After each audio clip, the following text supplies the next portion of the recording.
তো বন্ধুরা, স্বাগত আমাদের এই নতুন ব্লগার চ্যানেলে।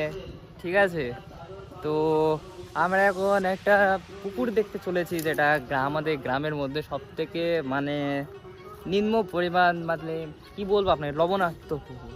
আচ্ছা, এই লবণাক্ত পুকুরে প্রচুর পরিমাণ লবণ পাওয়া যায়। ঠিক আছে, দেখে মনে হবে দূর থেকে একটা সাধারণ পুকুরের মতো, কিন্তু না, এটা একদম লবণাক্ত পুকুরের মতো। ঠিক আছে, তো অথচ এবার আমরা দেখতে চলেছি তো এখানে প্রচুর মানে কি বলবো, প্রচুর ঝোড় জঙ্গল এরকম আছে, বিভিন্ন ঝোড় জঙ্গলের মধ্যে সাপ টাপ প্রচুর কিছু থাকতে পারে এরকম। তো আমরা এবার দেখবো, এবার আমাদের যেটা অপেক্ষায় ছিলাম আমরা, সেই লবণাক্ত পুকুর, সেই লবণাক্ত পুকুরটা এবার দেখাবো এবার আপনাদের।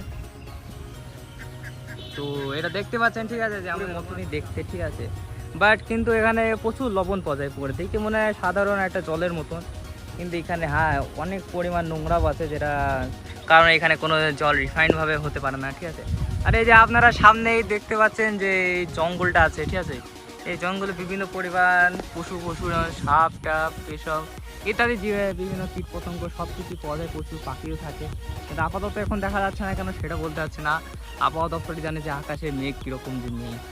তো যাই হোক, সবই হলো এখানে। ঠিক আছে, তো আমাদের এবার নেক্সট জঙ্গল দেখার পালা। এবার সেই জঙ্গলটা যেখানে সাপ ব্যাং, মানে সাপ ইত্যাদি বিভিন্ন ধরনের সাপ পাওয়া যাবে। যেমন ঠিক আছে, সাপেদের মধ্যে এবার দেখেন আপনারা যে সাপ হয়তো এখন দেখতে না পাচ্ছেন, না দেখতে পারেন, কিন্তু সামনে হয়তো এখন থাকতে পারে। তো আপনারা এবার দেখেন, আপনাদের দেখাতে চলেছে একটা ভিডিও। এই দেখেন, এটা হচ্ছে সেই জঙ্গল। এই জঙ্গলের মধ্যে মানে প্রচুর পরিমাণ সাপ টাপ থাকতে হয়, তাই বেশি ভিতর যেতে পারবো না বিনা সেফটিতে, তো কিছুটাই দেখাচ্ছি।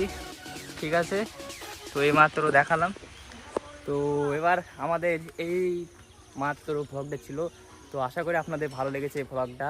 আবার নেক্সট ভিডিওতে দেখা হবে। গাইজ, আমরা যে নতুন ইউটিউব চ্যানেল খুলেছি, এটাই আমরা ডেলি ভ্লগ করব। তা আপনাদের তো সাপোর্টের প্রয়োজন, আপনারা সাপোর্ট যদি দেন তাহলে আরও পরবর্তীকালে নতুন নতুন ভ্লগ তৈরি করব। এই পর্যন্ত আমার ইউটিউব বক্তব্য।